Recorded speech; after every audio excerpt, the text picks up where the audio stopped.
very, very soft. It's bathroom tissue. Bathroom tissue.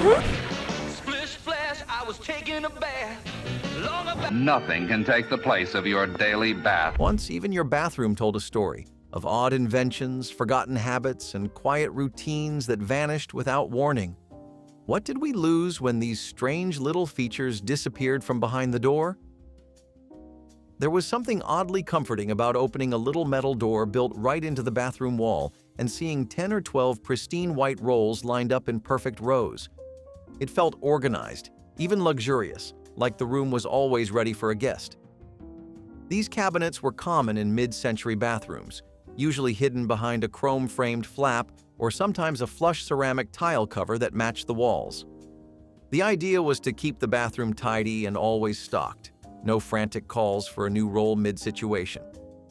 It was a time when even small design choices felt thoughtful. These little wall cabinets whispered, "We plan ahead here." Some even had sliding glass doors lined with scalloped trim or pastel accents, but as rolls got bigger and styles leaned toward sleek and open shelving, these relics of the past quietly disappeared. Builders stopped adding them. Homeowners covered them up. They became too much of a hassle to install, too snug for modern toilet paper, and too outdated to match today's tastes. And yet, every now and then, someone finds one hidden behind a renovation. Slightly rusted, forgotten, but still perfectly functional.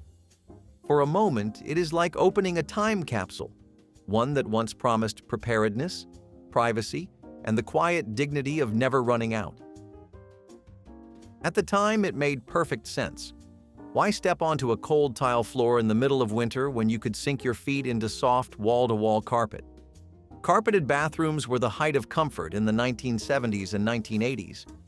Homes leaned into the cozy trend with colors like dusty rose, deep sea foam, or even chocolate brown. It was all about luxury on a budget, turning the bathroom into a spa-like retreat where even your toes felt pampered. But the dream did not last long. Carpet and moisture were never meant to be friends. Wet footprints, overflowing tubs, and steamy showers turned that plush carpet into a breeding ground for mildew. Shampoo spills left stains. Toilet leaks became dark, soggy secrets. Once people realized just how impossible it was to keep clean, the charm started to fade. Health officials and home renovation experts began to sound the alarm. Carpeting was ripped out, replaced with linoleum, tile, or anything that could be mopped and bleached.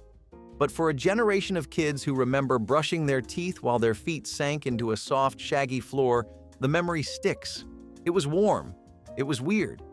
And it was one of the strangest trends to ever take hold of the American bathroom. There was a time when stepping into a bathroom felt like diving into a bowl of guacamole. Avocado green tubs, harvest gold toilets, soft orange sinks. These were not mistakes. They were statements. In the 1960s and 1970s, these earthy tones were considered warm, grounded, and refreshingly modern. Designers took inspiration from nature and kitchens, believing that bathrooms should feel as inviting as any living space. But by the 1980s, that green started to resemble something less fresh, and the gold faded into a dull, outdated mustard. People began to regret their bold choices.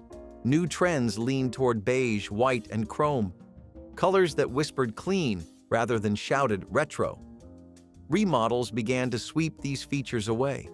Tubs were reglazed, sinks were replaced, and gold toilets were carted off to the dump. And yet, when someone today uncovers a perfectly preserved avocado bathroom, there is often a pause, a strange mix of laughter, admiration, and maybe even longing. These colors were part of a larger optimism, a time when people really believed they could color their homes into comfort. Love it or hate it, there was something fearless about a bathroom that looked like it belonged in a fruit salad. And that boldness is hard to forget. They were soft, they were fuzzy, and they were everywhere. If your childhood bathroom had a matching set of fabric pieces, one for the toilet seat, one wrapped around the base, and one sitting gently on top of the tank, you were not alone. These toilet tank lid covers were a staple of the 1970s and 1980s, sold in coordinated sets at every department store, They promised comfort and style. It was all part of turning the bathroom into a true living space, not just a utility room.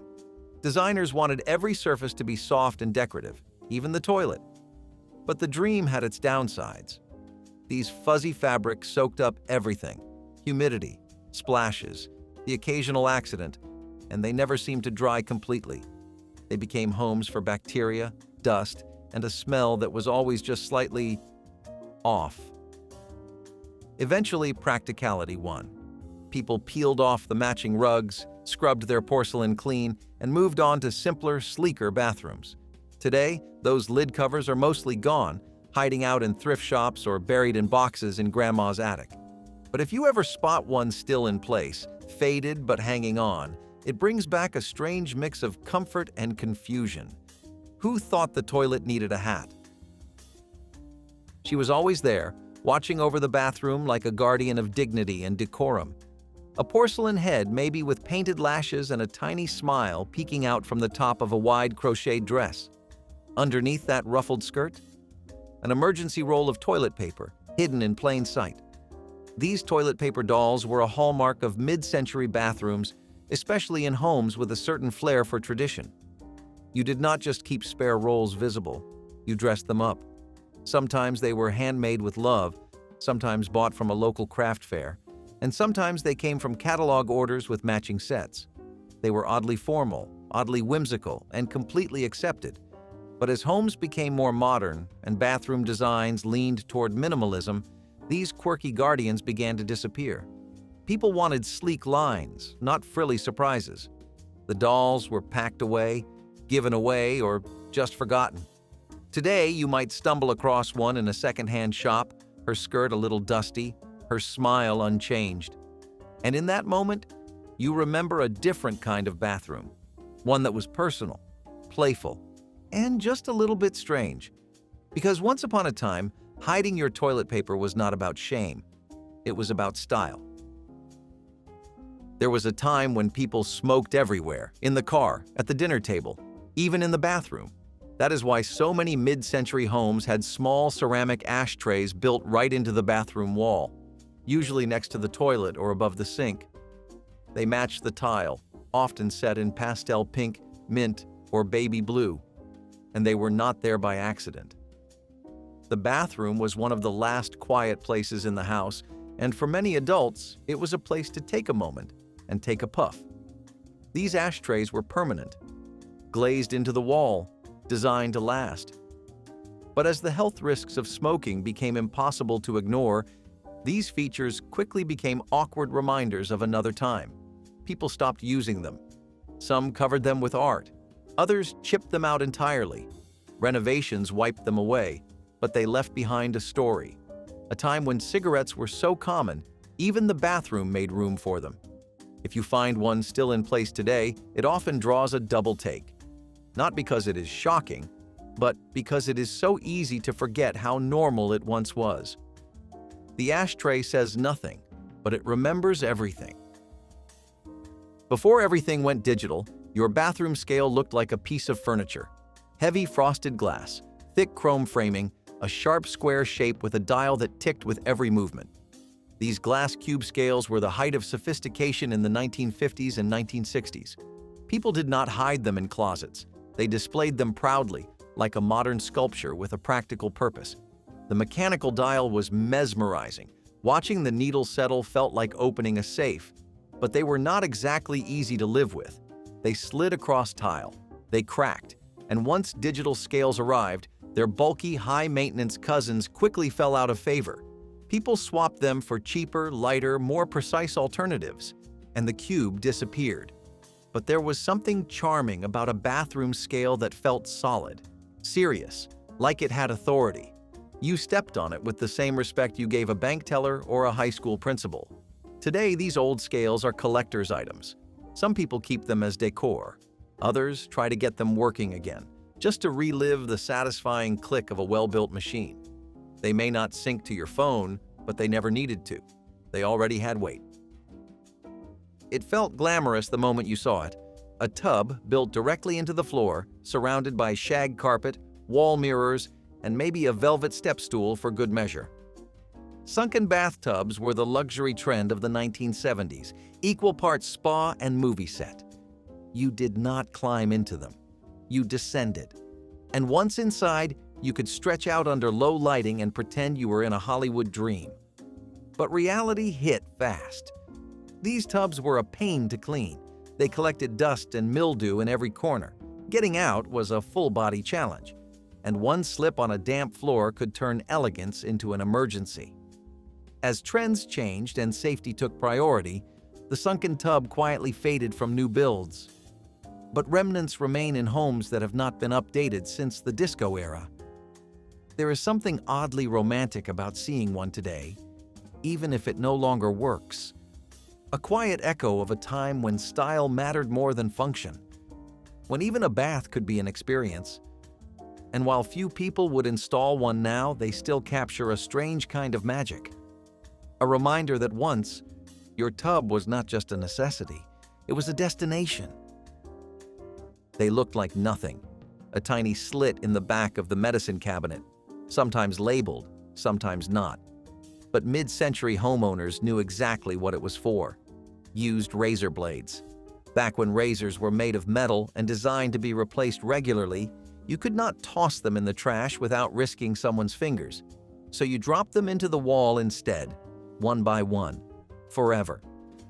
Builders thought they were doing something smart, safe disposal with no mess. But over time, those tiny drops added up. Home renovators have opened walls and found literal piles of old blades resting silently between the studs, untouched for 50 years. Today, the idea seems insane. But it was once standard practice. The slot was clean, tidy, out of sight. It solved a problem without really thinking about the future. And now, those future walls are filled with yesterday's solutions. The blade slot reminds us that even the safest-seeming features can have a hidden cost. That behind every smooth bathroom wall, there might be a quiet collection of rusting metal, forgotten by everyone except the house itself. Imagine soaking in the tub after a long day, only to hear your mother's voice echo through the wall. Dinner's ready. In mid-century homes, this was not a dream, it was reality. Bathroom intercoms were part of built-in home systems that connected every room with wired communication. You could buzz the kitchen from the basement, call the front door from the master bedroom, and yes, even talk from the bathroom. It felt futuristic, like living inside a spaceship, but the novelty wore off. The sound quality was rough, privacy was gone, and nothing killed a relaxing bath faster than your dad asking where the remote was, through a speaker.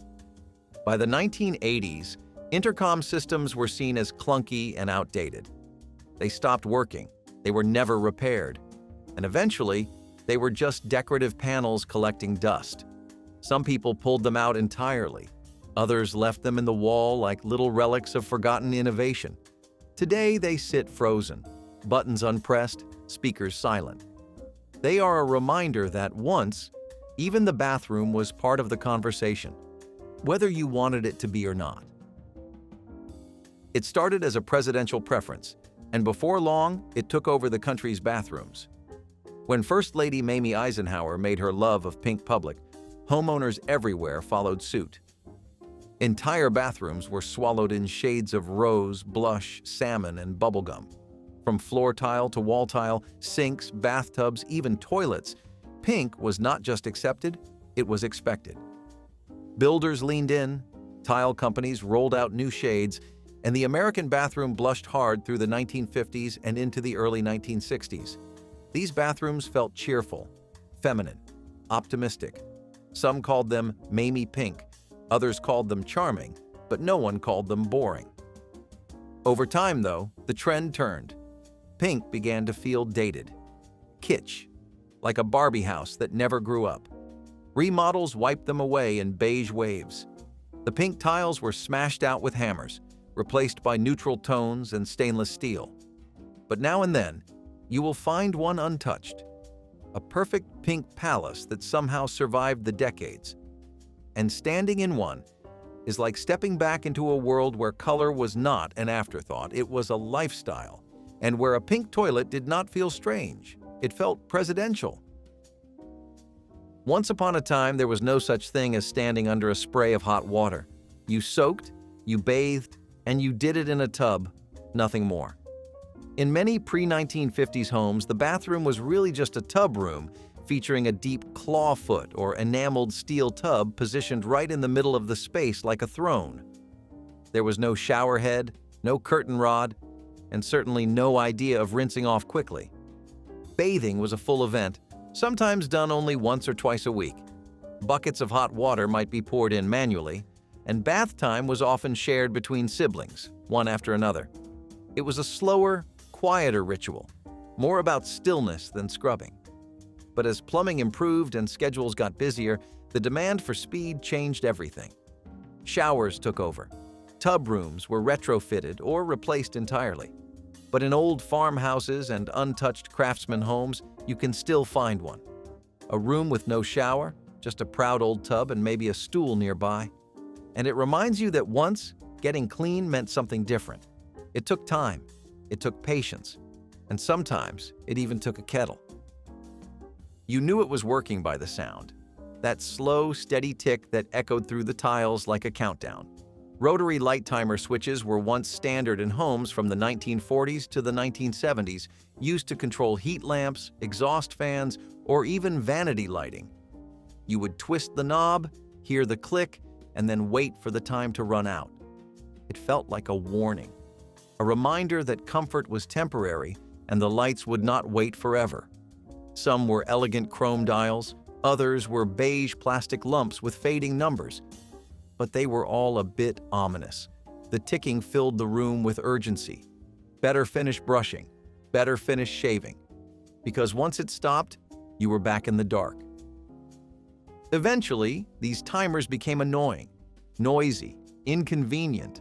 People swapped them out for silent switches or digital controls. The ticking stopped.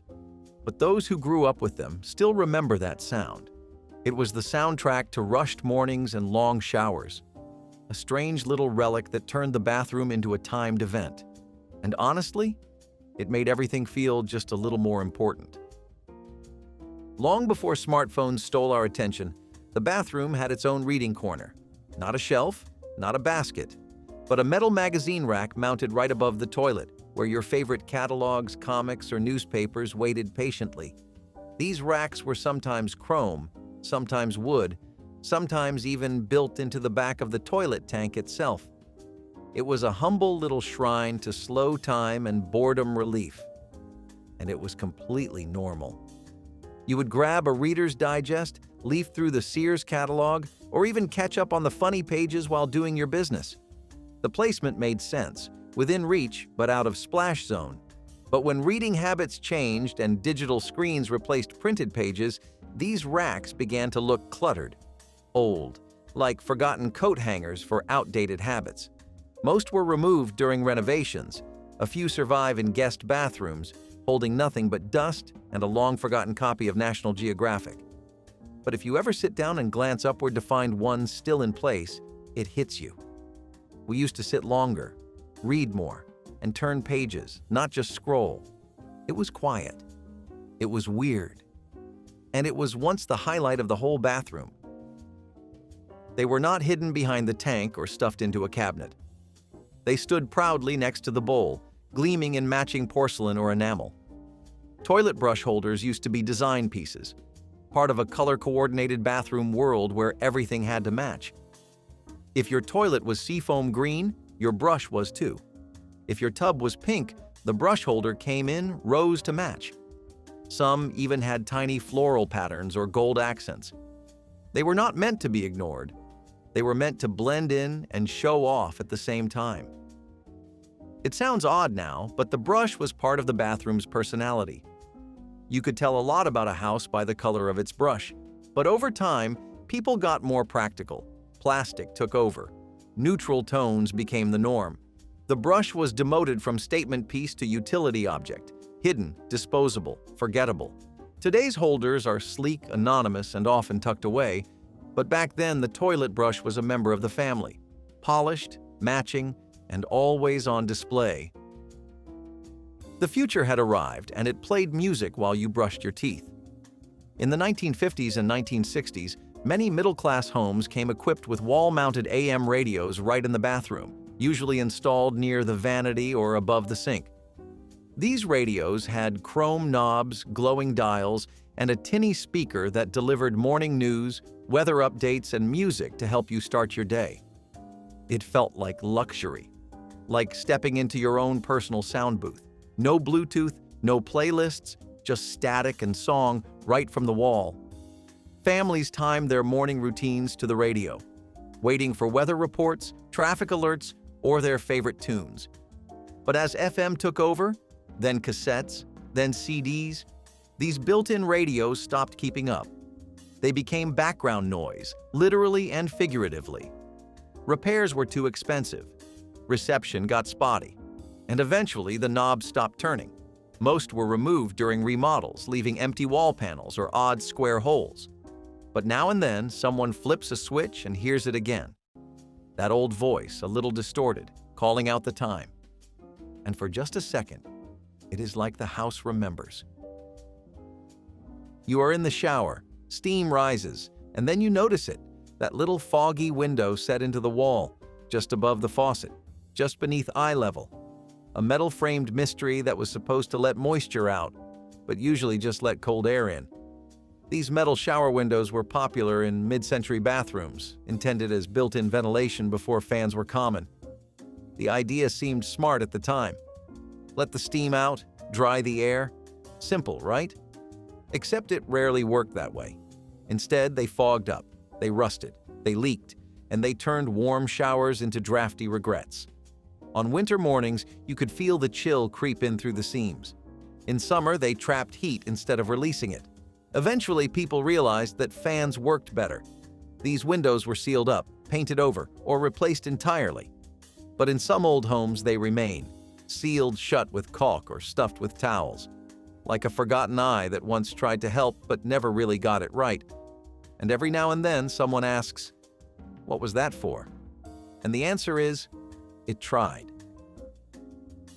They hung there quietly, software heavy, always ready. Before electric heating pads, the rubber hot water bottle was a household hero. And in many homes, the bathroom was where they lived. Hanging from a simple hook behind the door or beside the medicine cabinet, these bottles were used for everything from menstrual cramps to muscle aches to simply warming cold feet. You would boil water, fill the bottle, and slide it between flannel sheets or against your back. The heat was slow, steady, comforting. It was a ritual as much as a remedy. In winter, the hot water bottle felt like a miracle. In summer, it waited patiently for its season to return. But as plug-in heating pads and microwave packs arrived, the bottle faded. People forgot how to use them. Hooks went empty. Rubber cracked. And eventually, they disappeared. Still, the memory lingers for those who grew up with them. The sound of water sloshing inside, the gentle heat against aching limbs. It was care in a simple form, quiet, old-fashioned, and undeniably human. They were not just functional, they were fashionable. Decorative toilet seat covers with lace, bows, or ruffles were once a sign that someone cared about the details. Part of full bath sets that included rugs, tank toppers, and even matching tissue box sleeves, these covers turned the toilet into a display piece. Some were handmade. Others came from department store catalogs. You could get them in velvet, chenille, satin, or crocheted cotton, often in pastels or soft florals. The goal was simple: make the coldest seat in the house feel inviting. But beneath the frills was a problem. They slipped, they bunched, they trapped moisture, and cleaning them was a chore most people ignored. As style shifted toward clean lines and minimalist design, these covers began to look outdated, even silly. They were tossed out, replaced by bare porcelain and washable materials. But for those who grew up in homes where the bathroom looked like a dollhouse, the memory stays. A little weird, a little charming, and completely unforgettable. It swung out like an arm, held its position, and gave you the close-up you needed. Wall-mounted fold-out vanity mirrors were once standard in bathrooms across America, especially in the 1950s through the 1980s. They had extending arms, polished frames, and often a double-sided mirror with magnification on one side. You would pull it close to apply makeup, check your shave, or inspect every pore. When you were done, it folded neatly back against the wall. It was efficient, professional, like having a backstage mirror at your fingertips. But over time, the novelty faded. The joints got loose, the chrome tarnished, and the wall anchors began to fail. People traded them for light-up LED mirrors or handhelds that could be tucked away. The wall arms disappeared. But if you ever walk into an old bathroom and find one still mounted, it tells a story. Of mornings that began with care, of routines that mattered, and of a time when getting ready felt just a bit more glamorous. It sounds like a joke, but it was real.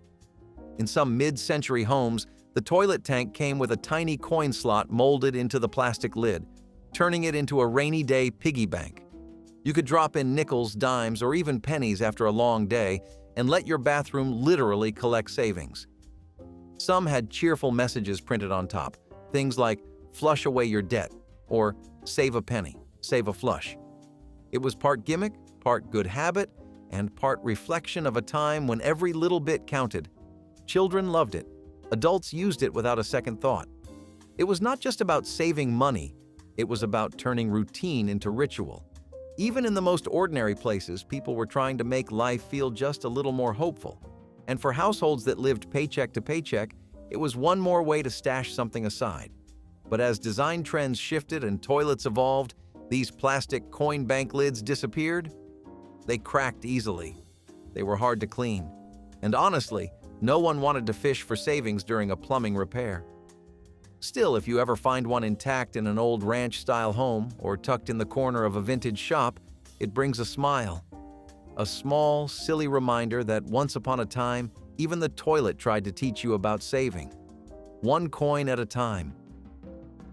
Before dryers were standard in every home, bathrooms had a trick up their sleeve. On one side of the shower wall, there was a small metal disc. You would pull it like a tape measure, stretch the line across to a hook on the opposite wall, and suddenly you had a place to drip-dry socks, towels, or anything too delicate for the laundry machine. These retractable clotheslines were clever, compact, and absolutely everywhere in mid-century homes and apartments. They made use of every inch, turning the bathroom into a space that worked harder for the family. Every pull of the line felt like a small act of resourcefulness. When not in use, they disappeared back into their casing. No mess, no clutter. You would see them in hotels too, proof that someone thought about your wet swimsuit. But eventually, convenience won out. Clothes dryers became faster, gentler, and more affordable. Hanging socks over the tub became unnecessary, and the retractable line, once so sleek and smart, began to rust. Today, most have been removed or forgotten, just a pair of screw holes left in the tile. But if you ever find one still working, it is like discovering a secret passage to another time, a time when chores were slower, simpler, and your bathroom quietly did double duty as a laundry room. It was supposed to feel like luxury. In the 1980s and early 1990s, automatic toilet lid closers with slow descent mechanisms became a high-end bathroom upgrade. Battery-operated, touch-sensitive, and whisper-quiet, they allowed the toilet lid to glide gently shut without a slam. Some even had motion sensors or buttons to trigger the closing. It was all part of making the bathroom feel modern, efficient, even futuristic. It was the future, until it started breaking. What felt like cutting-edge convenience quickly turned into an expensive annoyance. But the reality was often different. The batteries died. The sensors stopped working. The slow descent turned into a stuck lid. And when it broke, and it almost always did, you were left with a weirdly heavy lid that refused to cooperate. The maintenance was more trouble than the feature was worth. Over time, manufacturers refined the idea into the soft-close hinges we see today. Silent, reliable, and mechanical instead of electric. But the original versions feel like relics from a time when people chased innovation for its own sake. Still, if you ever come across one in a retro home or an untouched guest bathroom, you might get curious. You tap the button. The lid begins its slow, theatrical descent, and for a moment it feels like the future again. even if it is running on AAAs from 1992. For a while, everyone wanted to feel like a movie star. That is how Hollywood-style vanity mirrors, with big round bulbs lining the sides, became a bathroom staple. Inspired by backstage dressing rooms and old Hollywood glamour, these mirrors promised perfect lighting for makeup, shaving, or simply admiring yourself in soft, glowing light. They became especially popular in the 1970s and 1980s, often framed in gold or silver trim, with as many as 10 bulbs surrounding the mirror. It was dramatic, flashy, and for a little while, genuinely impressive. It did not matter if you were applying lipstick or just checking your hair, you felt important under that glow. It turned every morning routine into a private performance. But as styles changed, people started to notice the flaws. The bulbs got hot, the glare was harsh, and the electricity bill was not exactly small. What once looked elegant began to feel loud and clunky. Designers moved toward softer LED lights and more natural finishes. Slowly, the Hollywood mirror faded from bathrooms, replaced by quieter, cleaner looks. But walk into a vintage home or an old hotel, and you might still find one. Its row of glowing orbs ready to bring you back to a time when every morning felt like a photo shoot. Even if all you were doing was brushing your teeth. Blue, green, sometimes even purple. In the 1960s through the 1980s, toilet water was not just clean, it was colorful. Drop-in chemical tablets promised to keep your toilet fresh and fragrant while adding a splash of vivid color to every flush. Advertisements called it hospital clean or crystal blue, and households everywhere embraced it as a small but visible sign of sanitation. Seeing that color meant something. It meant you cared. It meant your bathroom was up to date. There was pride in the presentation because guests would notice. That blue flush was a badge of home hygiene. Some families even coordinated the water with the bathroom's color palette. But over time, concerns grew. The dyes could stain porcelain. The chemicals were harsh on old plumbing, and worst of all, the color often masked the dirt instead of cleaning it. Slowly, the trend faded. Clean became clear again. But for those who grew up watching a wave of blue swirl down the bowl, it is an oddly specific memory. A bit of theater in an otherwise invisible part of life. And while we may not bring it back, we still remember it. The magic of flushable color, the pride of pastel water, and the brief era when even your toilet wanted to dress up. Bathroom incinerators were exactly what they sound like. Tiny metal boxes installed near the toilet, designed to burn trash right on the spot. Sounds efficient, right? Maybe. But also, just a little bit terrifying. These units were popular for a short time in the mid-20th century, mostly in homes that were obsessed with cutting-edge convenience.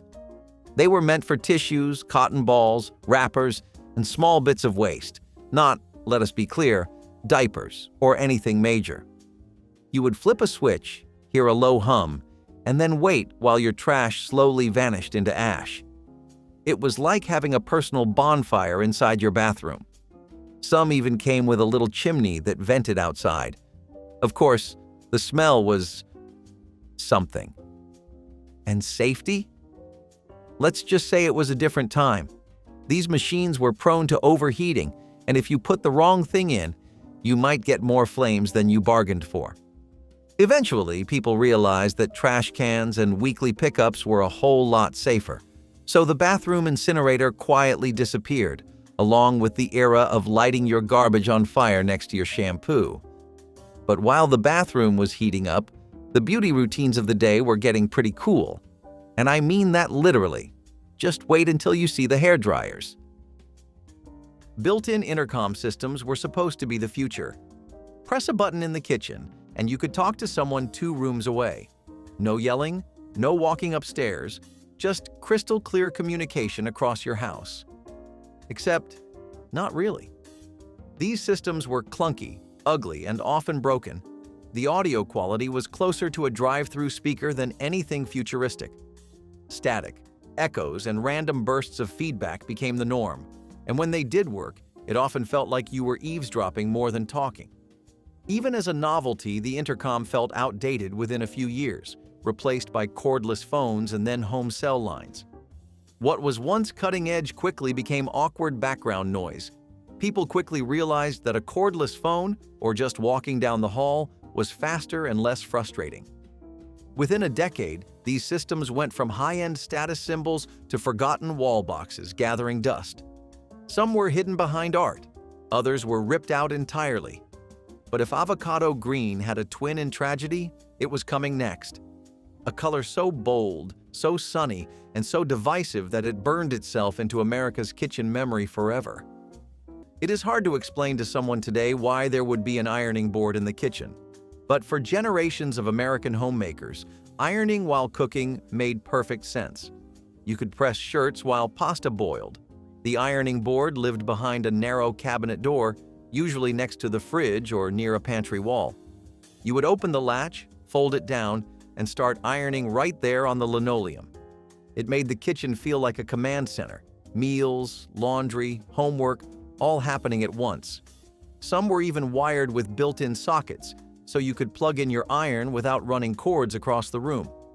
There was something deeply efficient and strangely comforting about handling both dinner and dress shirts in the same breath. It made the kitchen feel like the heart of everything, not just the place where food was made. It sounds absurd now, but back then it was the ultimate multitasker's dream. Eventually, fashion changed, and so did fabrics. Permanent press clothing came along, and ironing became less of a daily ritual. Builders stopped including these wall units, and the ones that remained often jammed or collected dust.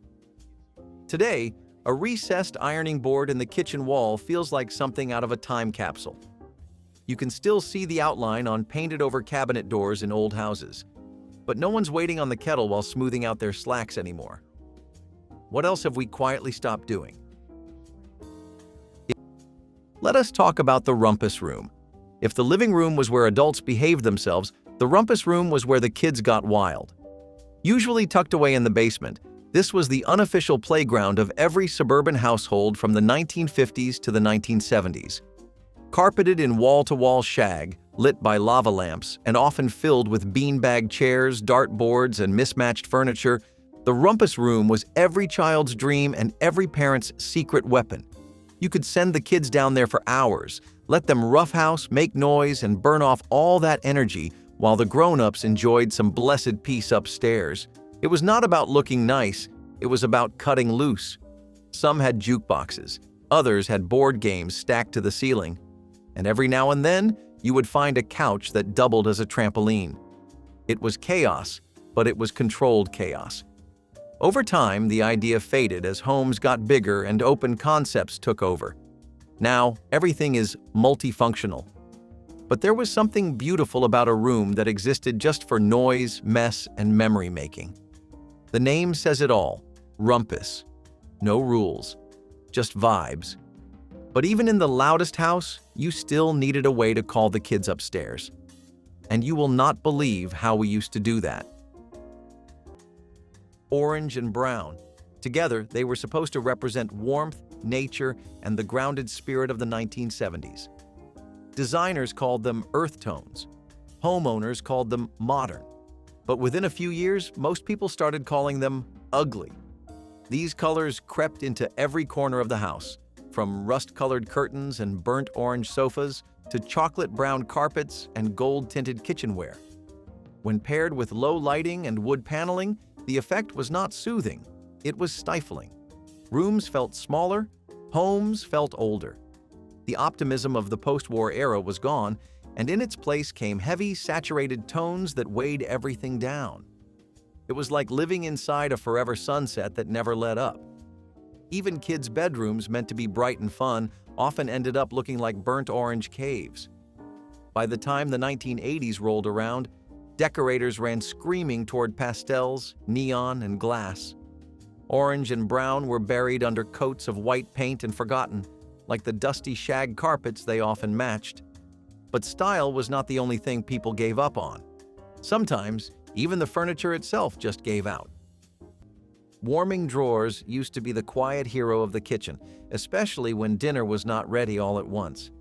Tucked just below the oven, this thin, shallow drawer kept plates warm so that food would not go cold before it reached the table. You would set it to low, slide in your dishes, and when the roast came out, everything was ready to serve piping hot. This feature was a nod to formality. Meals meant something, and every detail mattered. Back then, no one wanted to pile roast beef onto a cold plate. But as life sped up and microwaves took over, warming drawers started disappearing. They took up space. They were easy to forget about. And soon, they felt like a relic of a more elegant time.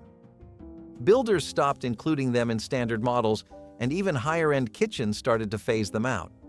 Now, if you see one, it is usually mistaken for a storage drawer. But once, it meant warmth, literally and figuratively.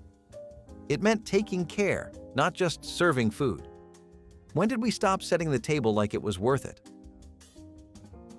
Speaking of things built right into the house, you are not going to believe what kind of doors were hiding inside the walls. For your milk. Picture this. You wake up, walk to the side of your kitchen, and open a tiny little door built right into your house. Behind it, a bottle of fresh milk, cool and ready to pour, maybe even some butter or cream depending on the day. No, it is not magic. That was the milk door, also called a milk chute. These small pass-through compartments were genius in their simplicity. One side opened from the outside, where the milkman would quietly place the day's delivery. The other opened from inside the house, so you never had to go out in your slippers or bathrobe. It was the drive-through window before there were drive-thrus. These doors were more than convenient. They were a sign that the world once ran on a shared rhythm. Everyone knew when the milkman came by. You could even leave payments or notes inside. Some had little shelves, others had insulation. And most people never locked them, because who would steal milk? Of course, once grocery stores and home refrigeration became widespread, the milk door quietly disappeared, sealed up, painted over, or just forgotten. But somewhere out there, behind layers of drywall, a few still exist. Hidden time capsules. Popcorn ceilings were everywhere, and you did not think twice about them until one started flaking into your cereal. Created as an easy solution for soundproofing and hiding imperfections, these textured ceilings were sprayed on like cheap whipped cream, giving homes a bumpy, cratered look that no one questioned until they started falling apart. Vacuuming the ceiling became an actual task in some households, and painting over them was a test of endurance and futility. But the real danger was deeper than dust. Many popcorn ceilings contained asbestos, a now-banned toxic material that can cause serious health issues. Once people found out, the ceiling went from being just ugly to outright terrifying. Suddenly, every flake falling from above felt like a silent threat you could not ignore.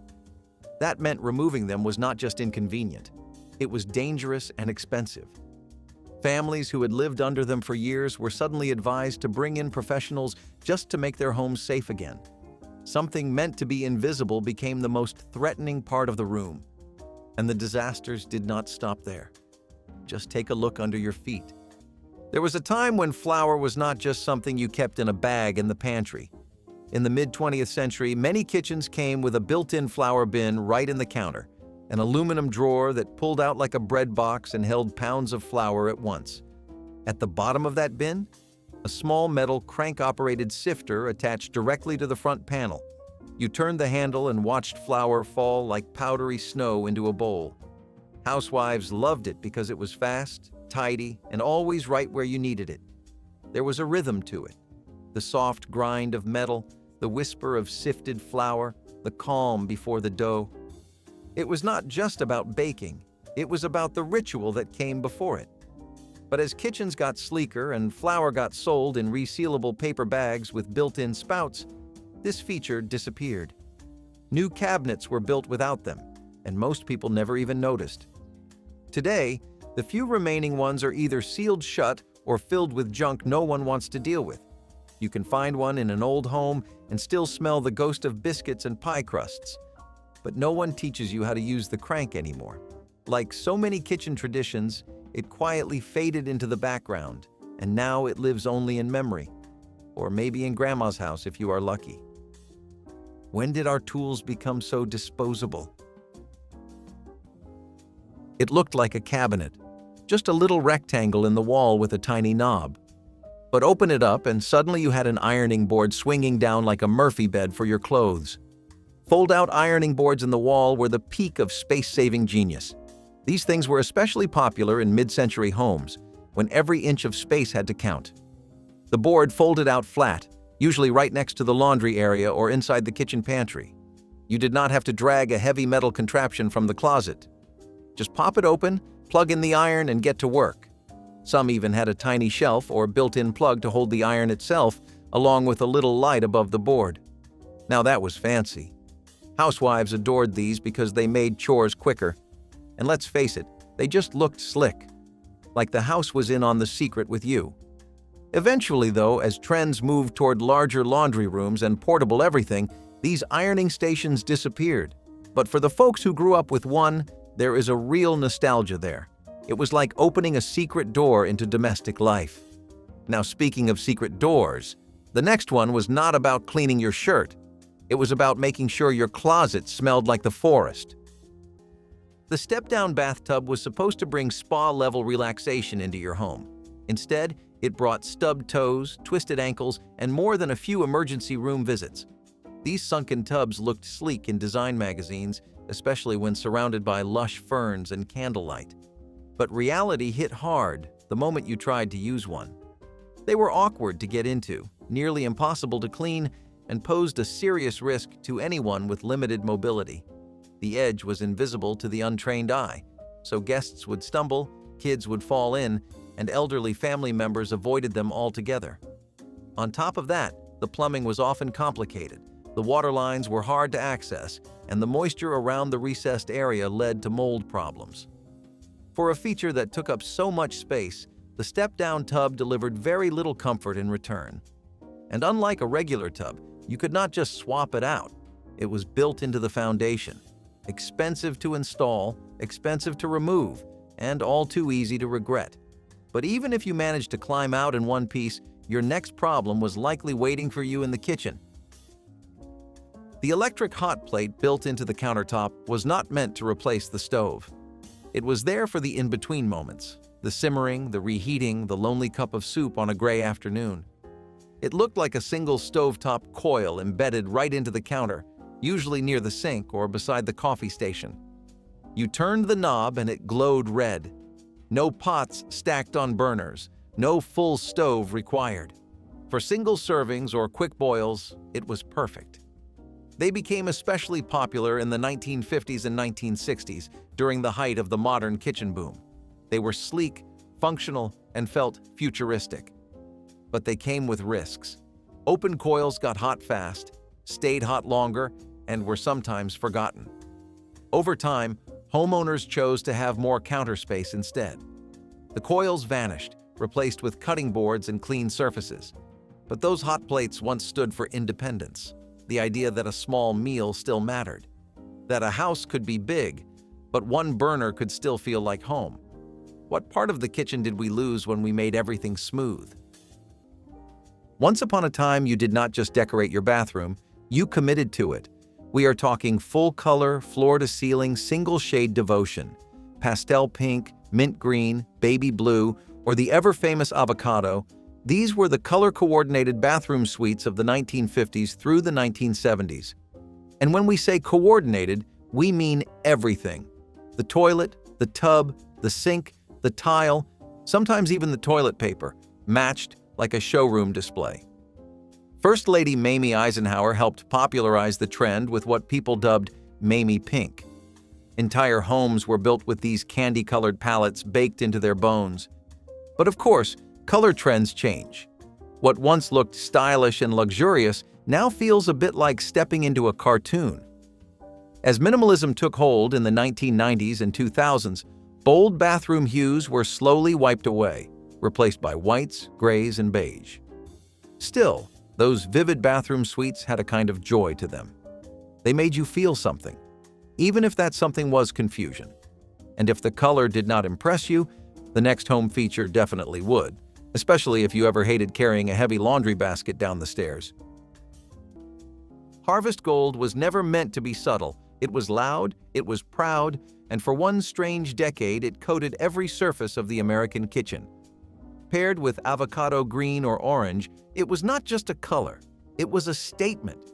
You would find it on fridges, ovens, mixers, even your mom's favorite Tupperware.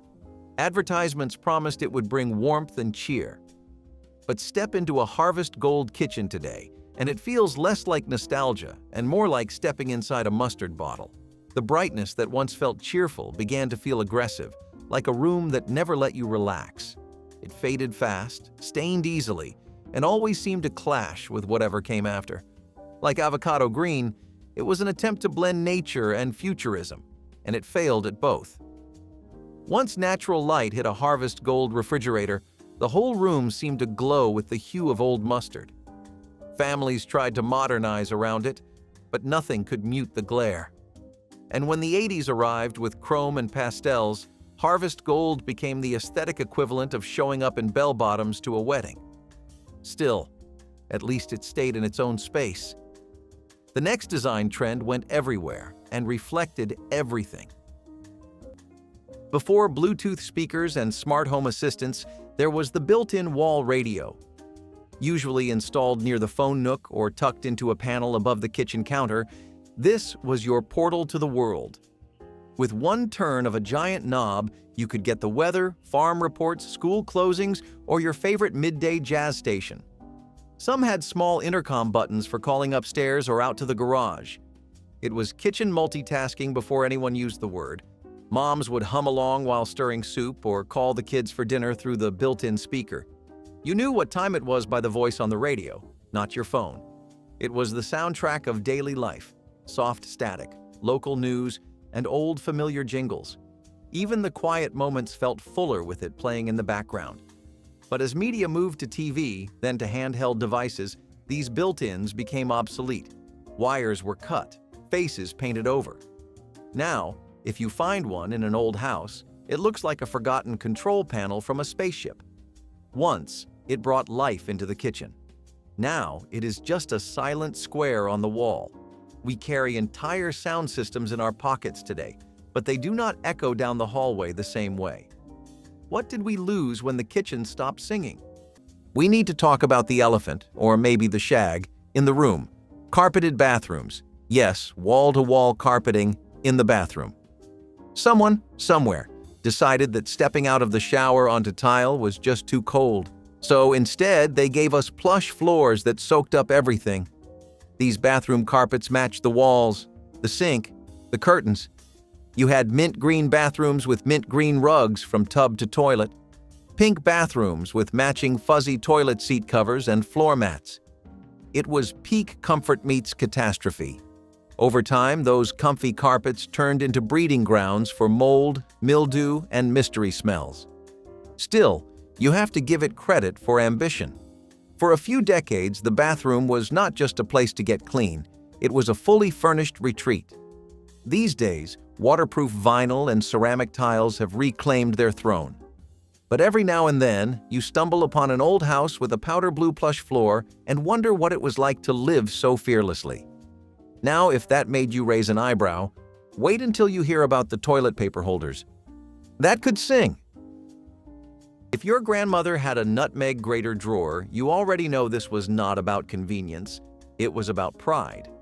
Tucked away like a secret compartment, this tiny wooden drawer usually had a built-in metal grater inside, fixed to the bottom or back wall. You would slide it open, pop in a whole nutmeg, and grate just enough to finish your pumpkin pie or rice pudding. It was oddly luxurious for such a tiny task. People swore that freshly grated nutmeg was leagues above the powdered kind from the store. And in kitchens that ran on rituals, this mattered. Nutmeg had a smell that meant something.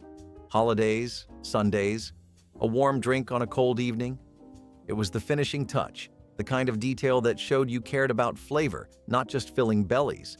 One twist of that drawer and the kitchen felt instantly more personal. But as time went on, spice blends got pre-mixed, and the grater drawer seemed too specific for modern use. Most disappeared when newer cabinets came in. The metal rusted, the drawer warped, and eventually it was either nailed shut or tossed out with the old silverware.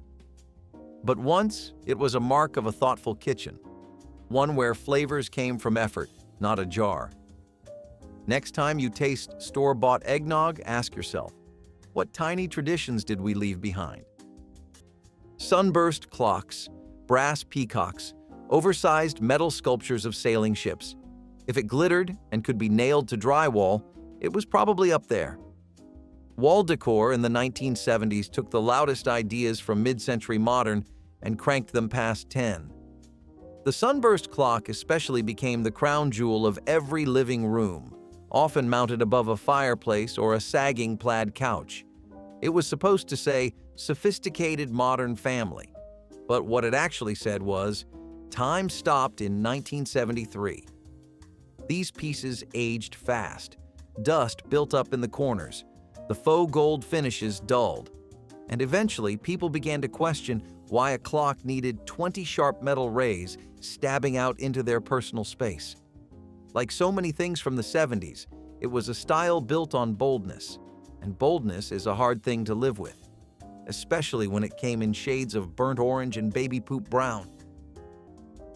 It is one of those things you barely notice until it slides into action. Pocket doors. Unlike the typical swinging door, pocket doors vanish into the wall when opened, like a magic trick you can walk through. They were the height of clever home design in the mid-20th century, especially in homes that wanted a clean, modern look without bulky doors breaking up the space. You would find them separating dining rooms from kitchens or closing off formal living rooms when company arrived. Over time, though, they became a pain. The tracks jammed, the rollers squeaked, and once one went off its rail, good luck fixing it without tearing open the wall. Slowly, builders turned back to swing doors, and pocket doors became a quirky throwback. But if those walls could talk, they would whisper about family dinners, polite goodbyes, and the satisfaction of sliding a whole room out of sight. Now, speaking of questionable style choices, wait until we step into the softest, strangest room in the house, the bathroom. Behind the smooth cabinet doors of many mid-century kitchens hid a surprising tool, a pull-out dish drainer that lived inside the wall. After washing dishes, you would slide out the rack, load it up, and let everything drip dry behind closed doors. It kept counters clear, made the kitchen look tidy, and gave a sense of order that matched the rest of the house. Some even had small trays underneath to catch the water. It was not about hiding the mess. It was about making space feel peaceful. When plastic racks and countertop drainers became standard, these hidden drying systems quietly disappeared. New kitchens no longer had room for them, and they were hard to clean and prone to mold. But there was something thoughtful about them, something neat, something kind of charming. Now, we just pile dishes in the sink or leave them out for hours. The idea of drying dishes out of sight feels like something from a different era, one where appearances mattered, but so did small comforts. What else have we stopped tucking away for the sake of convenience? The kitchen was the heart of the 1970s home, and avocado green was its crown jewel. At least, that is what the designers claimed. Appliances from toasters to refrigerators were coated in this earthy green, a color meant to feel natural and calming. But instead of evoking gardens and freshness, it often made kitchens feel dim, claustrophobic, and permanently stuck in the past. Imagine walking into a kitchen where every appliance matches the color of an overripe avocado. At the time, it felt sleek, stylish. But once that color started to fade or clash with updated counters and cabinets, it became painfully clear that avocado green was never going to age gracefully. What once felt trendy now felt like a permanent bad decision baked into your kitchen. As tastes shifted toward lighter, brighter spaces, avocado green quickly became a design cliché. By the time the 1980s rolled in with its love for chrome and white laminate, avocado green kitchens became the punchline to a joke about bad design choices. Today, they serve as a visual reminder that what is trendy now might become embarrassing later. But green was not the only color we overcommitted to. There was another hue that infiltrated every home and overstayed its welcome, especially underfoot. You would toss it in and forget about it. That was the beauty of the laundry chute. A small hatch built right into the hallway wall or bathroom cabinet, leading straight down into a hamper, or sometimes directly into the basement laundry room. Just open, drop, and go. These vertical passageways were like magic portals for dirty socks and sweaty gym clothes. No more lugging baskets down 2 flights, no more arguments about whose turn it was. You just lifted the flap and let gravity do the work. Kids treated them like secret tunnels. Parents treated them like a godsend. But like many good things, laundry chutes eventually went out of style. Safety concerns popped up, especially with young kids and pets. And then there was the fire risk, as an open shaft could let smoke and flames move between floors. Add in the rise of compact laundry machines on upper levels, and suddenly the chute became obsolete. But admit it, there is still something satisfying about the idea of chucking a shirt through the wall. And speaking of walls, wait until you hear about the windows that were not exactly windows.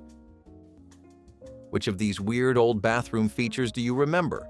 Drop a comment, tap like, and subscribe for more blasts from the past.